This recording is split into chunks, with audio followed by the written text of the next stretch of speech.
hari ini kita akan membahas nih dok seputar tetanus, sesuatu penyakit yang sering kita dengar. Aduh.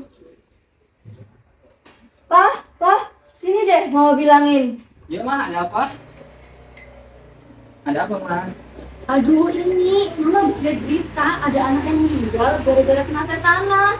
Serem banget Pak. Iya mah, apalagi anak kita bisa bahaya kalau belum vaksin. Ih, takut banget anak kita harus vaksin nih. Tapi tetanus itu apa sih Pak? Kok bisa bikin anak meninggal? Mah belum tahu? Belum. Papa kasih tahu karena Papa S1 farmasi. Nih, Papa kasih tahu nih. Tetanus adalah penyakit infeksi akut akibat bakteri Clostridium tetani. Mekanisme terjadinya adalah bakteri masuk melalui luka terbuka, terutama luka tusuk atau luka yang terkontaminasi tanah, debu, dan kotoran yang mengandung spora. Yang kedua, spora mampu bertahan lama di lingkungan dan akan aktif apabila masuk ke jaringan dengan kadar oksigen yang rendah. Yang ketiga, spora yang aktif berubah menjadi bakteri menghasilkan racun tetanospamine. Yang keempat, racun ini menyerang sistem saraf pusat yang menyebabkan kerusakannya otot. Selanjutnya adalah gejala. Gejala yang ditimbulkan ketika penyakit tetanus adalah gejala muncul setelah masa inkubasi sekitar 3-21 hari, umumnya sekitar 14 hari setelah infeksi. Gejala awal meliputi kaku otot rahang, trimus, mulut terkunci, kesulitan membuka mulut, kaku dan kejang otot di leher, lengan, perut, dan seluruh tubuh. Yang terakhir adalah gejala lain seperti sakit kepala, demam, berkeringat, detak jantung, tidak teratur, dan gangguan pernapasan. Ini adalah gambar di mana infeksi tetanus itu disebabkan. Yang pertama itu ada Clostridium tetani, adalah bakteri gram positif pembentuk spora yang masuk ke dalam tubuh melalui luka tusuk atau luka dalam, seperti terkena pakul karatan, cutter karatan, pisau karatan, dan lainnya. Dilanjut dengan toksin bergerak melalui darah atau saraf menuju sistem saraf pusat dari menghambat pelepasan neurotransmitter inhibitor atau GABA dan glisin sehingga menyebabkan kontraksi otot terus-menerus. Ih, serem banget Pak. Mama jadi makin yakin deh buat vaksinin anak kita ke puskesmas. Yuk, besok kita ke puskesmas. Ayo, Mas, boleh. Ya udah, Mama mau tidurin anak dulu ya ke dalam. Iya, duluan, Mas. Mau tidur ya, Mas?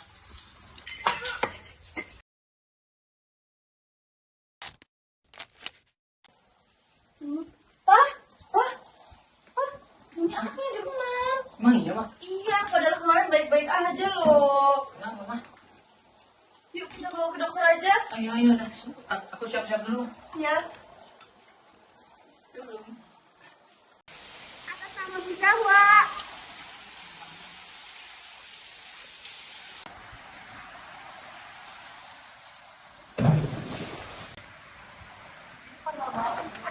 Ada apa Ibu? Ini dong, anak saya demam habis vaksin. Oke, mungkin saya periksa dulu ya Ibu.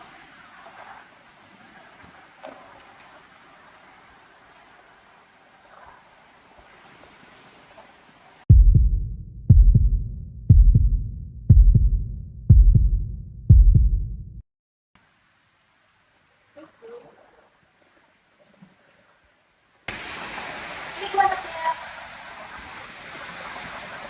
Oke, bisa kita lagi karena anak yang mengalami demam itu setelah vaksin itu nggak bakal gejala lain. Saya jelasin dulu ya biar bisa kita tahu nih tentang gejala ini.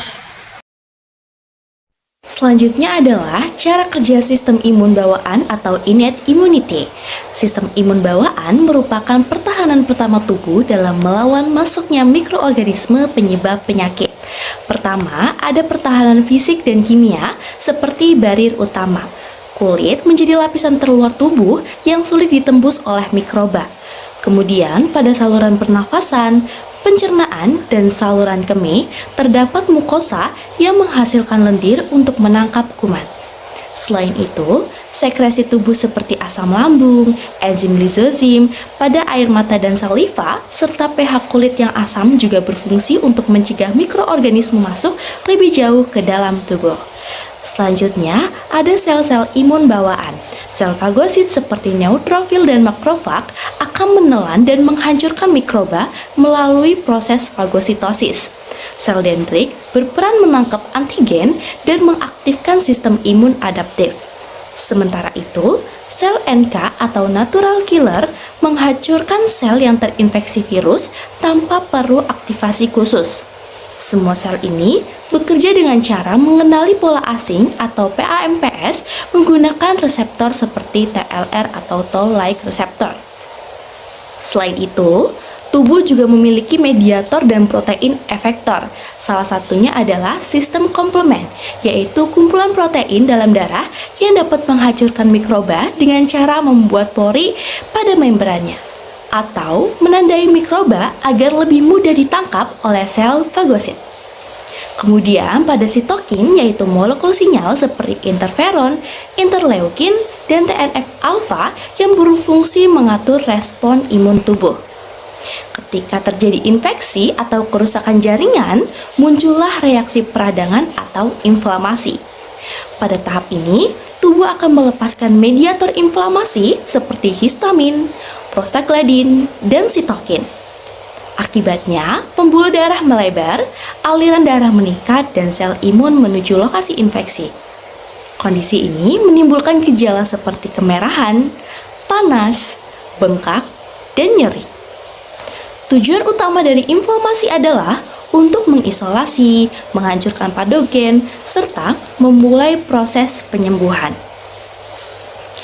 Lalu, apa ciri utama dari sistem imun bawaan? Pertama, responnya sangat cepat, yaitu bekerja hanya dalam hitungan menit hingga jam setelah patogen masuk. Kedua, bersifat non-spesifik, artinya mengenali pola umum pada mikroba bukan antigen spesifik. Dan ketiga, sistem ini tidak membentuk memori imunologis, berbeda dengan sistem imun adaptif. Selanjutnya adalah proses terjadinya efek samping setelah vaksin tetanus. Setelah vaksin tetanus disuntikan, sistem imun mengenali toksoid tetanus sebagai zat asing atau antigen. Pengaktifan sistem imun ini memicu reaksi inflamasi lokal di area suntikan. Menginflamasi menyebabkan gejala lokal seperti kemerahan, pembengkakan, dan nyeri pada tempat suntikan menyebabkan gejala lokal seperti kemerahan, pembengkakan, dan juga demam. Reaksi ini merupakan bagian dari respon imun normal untuk membangun kekebalan tubuh. Selain reaksi lokal, kadang dapat muncul reaksi sistemik ringan seperti demam, kelelahan, atau nyeri otot akibat pelepasan mediator inflamasi. Efek samping ini umumnya bersifat sementara dan ringan, menandakan bahwa sistem imun sedang aktif membentuk antibodi terhadap toksoid tetanus. Reaksi ini merupakan bagian dari respon imun normal untuk membangun kekebalan tubuh. Selanjutnya adalah efek samping setelah vaksin. Yang pertama yaitu akan merasakan nyeri, kemerahan, bengkak di area suntikan. Selanjutnya akan demam ringan dan nyeri otot dan sendi. Lalu kelelahan dan sakit kepala, dan yang terakhir adalah mual, muntah atau diare. Selamat pagi adik-adik. Pagi Bu. Oke, untuk mengawali pagi hari ini mungkin Ibu mulai dari absen dulu ya. Sarah. Hadir Bu. Sofia. Hadir Bu. Intan. Hadir Bu. Farha. Permisi Bu. Aduh, sakit. Sakit apa ya kalau boleh tahu? Kemarin dapat kabar dari orang tuanya, dia sakit tetanus Bu. Oke, semoga Mbak Farha tuh bisa cepat lekas sembuh ya teman-teman. Oke teman-teman, mungkin buat mengawal pagi hari ini silakan buka halaman buku 63 dan kerjakan soalnya.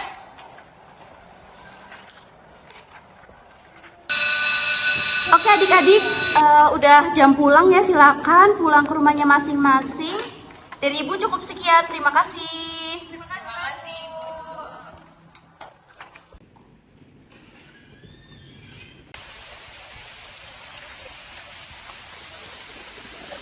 Kira-kira kenapa ya si Pak Katun bisa kena tetanus? Kemarin sih aku sempat ngobrol ya sama orang tuanya, katanya tuh dia sempat ketusuk jaring yang berkarat itu loh. Oh iya. Padahal aku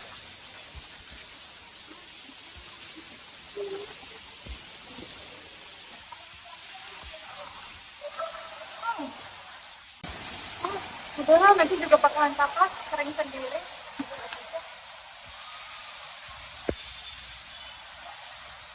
Oh iya, padahal aku juga dulu belum tuh kena serinya, tapi aku aman aja. Pas kecil kamu kena vaksin tetanus nggak? Ya juga, aku pernah divaksin sama orang aku. Oh, kemungkinan si Farma nggak vaksin kali ya, jadi dia pas ketusuk jalan itu bisa kena tetanus. Bisa jadi sih. Selanjutnya ada adaptive immunity, adalah mekanisme alami tubuh dalam melawan patogen secara spesifik. Sedangkan vaksin adalah cara buatan untuk mengaktifkan dan melatih mekanisme dari adaptive immunity sendiri sebelum penyakit datang. Cara kerja dari adaptive immunity ini adalah ketika antigen masuk, kemudian ia akan dikenali oleh sel dendritik. Lalu akan terjadi aktivasi limfosit T dan juga limfosit B, yang dimana sel B ini akan menghasilkan antibodi dan sel T sitotoksik akan membunuh sel yang terinfeksi. Kemudian terbentuklah memori imun.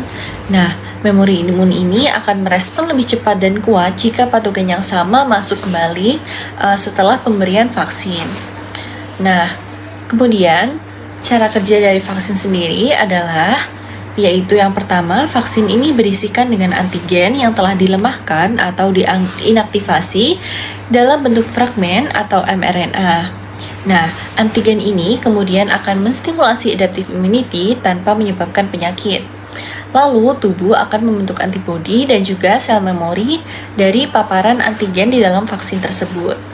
Lalu, saat terpapar dengan patogen yang asli di kemudian hari, respon imun akan lebih cepat dan juga lebih efektif karena sebelumnya telah dikenalkan patogen yang sama dalam bentuk inaktif atau dilemahkan pada saat pemberian vaksin. Selanjutnya ada juga cara kerja vaksin tetanus.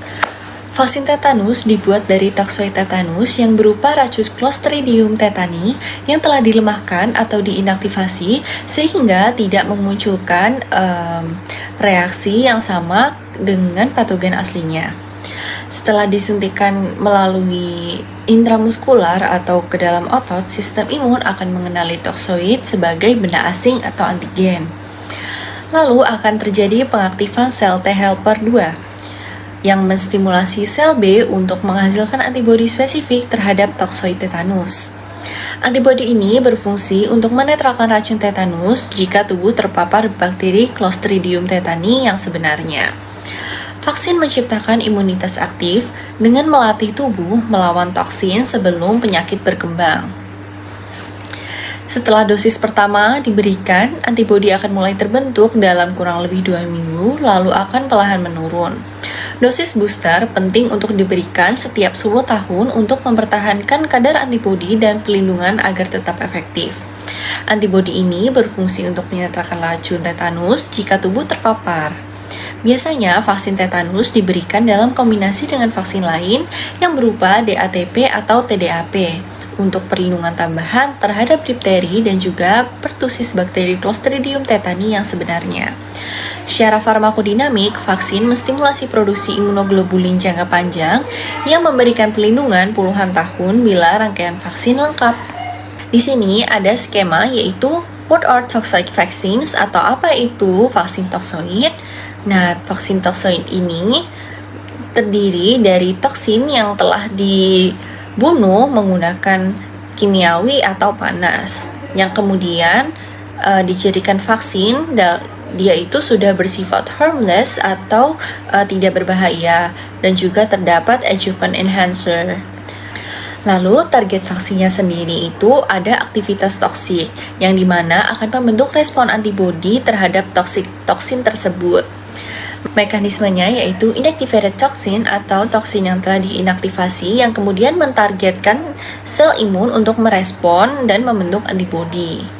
Antigen presenting cell ini nantinya akan mengenalkan harmless toxoid atau toksin yang sudah dilemahkan sehingga tidak berbahaya ini kepada tempat yang tepat, yang kemudian antigen dikenali sebagai antigen, yang dimana imun helper akan men-trigger respon imun.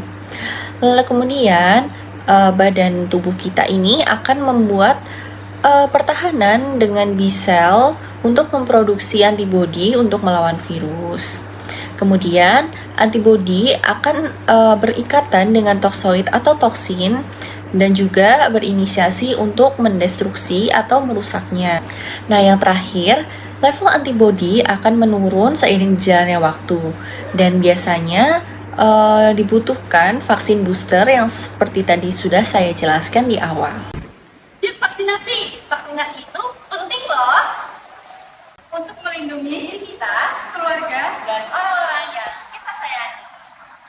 Ayo vaksinasi, sehat sekarang, sehat selamanya. Thank you.